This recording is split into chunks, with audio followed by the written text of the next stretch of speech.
Selamat pagi. Oh, pagi, pagi, pagi. Yes, yes, yes gitu ya, Bu. Dari Butin pertanyaannya, saya baru pulang nge-gym, Jess. Pak Jess, kalau saraf kejepit itu apa karena gula juga? Nah, ini pertanyaan yang sangat keren ini ya. Pertanyaan yang sangat keren. Bisa jadi dimulai dari diabetes. Bisa jadi. Ya. Bisa jadi karena gula darah tinggi, bisa jadi karena diabetes ya. Itu bisa terkait di dalam masalah-masalah yang berhubungan dengan eh, saraf kejepit. Kenapa? Karena yang namanya gula darah atau bermasalah dengan saraf kejepit ini, gula darah tinggi itu merusak pembuluh darah. Itu yang bermasalah ya. Merusak pembuluh darah kecil saraf, bahkan bisa memicu neuropati, bahkan saraf itu lebih mudah kena nyeri walau jepitannya ringan. Nah, itu kalau bermasalah daripada gula ya. Tapi sebetulnya kalau kita perhatikan orang-orang yang bermasalah dengan saraf kejepit itu rata-rata kan orang udah usia ya, udah usia lanjut ya. Pasti rata-rata lah 35-40 tahun ke atas itu biasanya yang terkena tentang masalah-masalah saraf kejepit ini. Bisa di tangan, bisa di lutut, bisa di kaki, bisa di pinggang, bisa di mana saja. Nah, degenerasi itu masalah yang paling umum. Degenerasi ya. Apa itu degenerasi? Degenerasi adalah kegagalan meregenerasi. Bisa. Itu kan sel ya. Itu bicara masalah sel. Nah, kalau kita bicara masalah tulang, bicara masalah bantalan tulang, bicara masalah pembuluh darah, bicara masalah sel-sel tubuh, itu kan degenerasi. Degenerasi itu ya yang terjadi sangat sering adalah masalah-masalah seperti itu. Makanya yang namanya saraf kejepit selalu berhubungan dengan orang yang usianya 30 ke atas. 30, 35, 40 tahun ke atas ya. Bantalan tulang mengalami penipisan, terus kemudian hernia nukleus, pulpose ya, pulposus ya. Itu pengapuran atau osteofit atau osteoporosis, kemudian sendinya kaku karena terlalu banyak nganggur, terlalu banyak duduk, postur-postur yang salah ketika dia tidur, ketika dia duduk, kebiasaan hari-hari yang dia malas bergerak. Nah, itu memicu saraf kejepit ya. Makanya saya selalu bilang paling tidak satu hari itu 10.000 langkah jalan kaki. Itu paling tidak. Ya 5.000 boleh enggak, Pak? Ya kalau bisa sehat tanpa menawar, kenapa mesti ditawar dan kemudian enggak sehat gitu. Kemudian yang kedua, kan ini urut-urutan ya. Degenerasi pasti hubungannya dengan metabolik. Itu pasti. Sekali lagi saya katakan degenerasi, di mana sel gagal meregenerasi. Tulang itu kan sel tulang. Rambut itu sel rambut. Kulit itu sel kulit. Bantalan tulang itu juga sel, ya, sel tulang rawan namanya.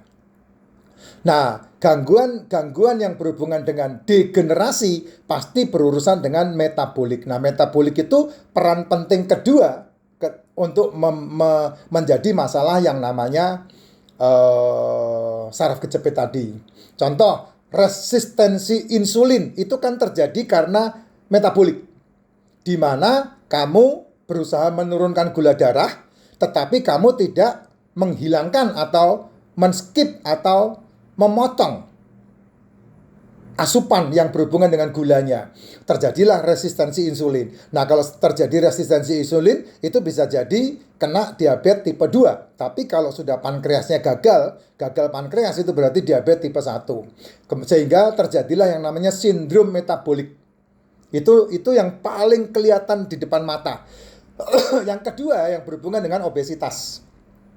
Orang yang berat badannya berlebih, tinggi badan 170, paling tidak harusnya berat badan kamu kan 80-85. Itu yang paling bagus. 90 itu keberatan. Ya, 90 itu keberatan. Nah, yang paling gampang adalah kalau kamu mengukur lingkar perutmu. Minimal lingkar perutmu yang paling bagus adalah 93 sampai 98. Itu lingkar perut yang seimbang untuk laki-laki ya. Untuk laki-laki. Atau paling gampang, nggak usah diukur-ukur. Yang paling gampang adalah lihat tititnya aja. Tititnya bisa kelihatan nggak? Ketika kamu berdiri lihat titikmu kelihatan, nah berarti itu aman. Ya, aman dan bisa memperbaiki fungsi-fungsi dalam metabolik tubuh. Itu yang paling gampang di situ. Nah, laki-laki kalau udah nggak bisa lihat titiknya sendiri, ya resiko itu. Resiko nggak bisa berkicau burungnya, resiko diabetes, resiko saraf kejepit, resiko osteoporosis, itu akan kena semuanya. Jangan main-main, Pak. Jangan main-main, itu resiko. Nah, biasanya orang-orang yang dia nggak bisa, laki-laki yang nggak bisa melihat titiknya sendiri, nah burungnya itu bisa muntah di luar sebelum masuk sarang. Bisa seperti itu. Berkicau sebentar, nggak tahu-tahu loyo. Itu burung-burung orang-orang yang nggak bisa dilihat dari gini. Ya, kalau begini laki-laki begini nggak bisa lihat burungnya sendiri ya, itu sudah pasti langganan obat-obat yang di pinggir-pinggir jalan itulah ya. Bahaya banget itu. Kemudian masalah yang kedua, masalah yang berikutnya adalah yang berhubungan dengan metabolik adalah asam urat. Asam urat itu jangan dimusuhin. Ya, asam urat itu jangan dimusuhin, tapi yang betul dikendalikan. Asam urat itu kan karena tubuhmu mengeluarkan purin, ya. Purin itu membutuhkan asam urat untuk mengolah purin sehingga bisa dicerna, bukan dicerna, sehingga bisa diolah oleh ginjal dan kemudian dibuang ampasnya menjadi urin. Purin dan asam urat itu diciptakan sama tubuh. Tapi kalau kamu tidak mengelola dari mulutmu, nah itu membahayakanmu. Karena kita seringkali memusuhi asam uratnya tanpa pernah memikirkan purinnya. Sedangkan purin itu bisa bisa diolah untuk menjadi ekskresi dalam tubuh, dikeluarkan oleh tubuh, itu membutuhkan asam urat. Nah, asam urat itu diciptakan oleh tubuhmu sendiri. Nah, kalau untuk mengendalikan asam urat, ya singkirkan gulanya. Seperti yang Ibu katakan ini, apakah karena gula juga? Betul, gula itu adalah momok nomor 1 untuk kesehatan. Ya, ini penting banget. Sehingga itulah yang membuat peradangan-peradangan, pembengkakan-pembengkakan, saraf-saraf yang sensitif mudah teriritasi sehingga orang-orang mengatakan saraf kejepit gitu. Nah, saraf kejepit itu hati-hati. Kalau saya sarankan kalau kamu mengalami seperti itu, ya lebih baik olahragamu di kolam renang. Ya, atau kamu nge-gym tapi menggunakan PT. Kalau saya kan PT saya anak saya sendiri. Jadi saya tanya sama anak saya, gimana cara ngilangin sakit pinggangnya, Nang? Ini sakit papi di sebelah kiri. Ini tulang punggungnya. Ini begini. Anak saya ajarin caranya begini, begini, begini, begini. Gitu. Nah, kamu harus pakai PT. Diawasi oleh PT. Sehingga kamu bisa menyelesaikan masalah-masalah yang berhubungan dengan itu, saraf kejepit itu ya, Bu. Nah, kalau Ibu Ansrofi ini saya lihat kan suka lari tuh ya. Saya lihat VT-VT-nya kan Ibu ini suka olahraga. Senang jalan-jalan, suka olahraga. Saya pernah ketemu kalau nggak salah kan di Salatiga itu. Ya, kalau lihat berat badannya Ibu masa imbang ya, nggak ada masalah. Nah, tinggal dulu katanya berat badannya berlebih. Sekarang udah fit, sehat. Minum racikan makcin lebih sehat ya, Bu. Nah, tapi kalau mau menghilangkan sakit yang saraf kejepit itu, yang paling simpel, kalau murah, ya berjalan mundur di kolam renang. Itu sudah paling aman. 1 jam mundur. Jalannya mundur di kolam renang. Ya, jalan mundur pokoknya di kolam renang. Kenapa mundur, Pak? Ya, karena mundur itulah yang menitik beratkan tubuh, bukan menitik beratkan, tapi memperbaiki fungsi tubuh dengan baik, terutama di sendi-sendi. Gitu, jalan mundur.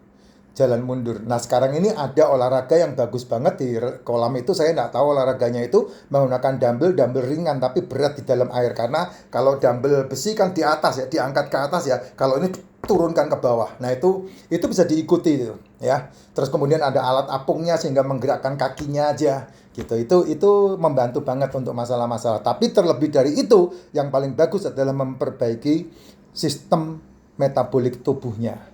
Yaitu apa? Yaitu kebutuhan makan selmu itu ya telur, ikan, daging, dan seafood. Kembali lagi, saran saya adalah minum racikan makcin. Karena kebutuhan nutrisi tubuh ada di sini ya. Bapak Ibu jangan khawatir ya. Kalau seandainya Bapak Ibu beli yang sekarang ini, kondisinya ketika diseduh tidak merah.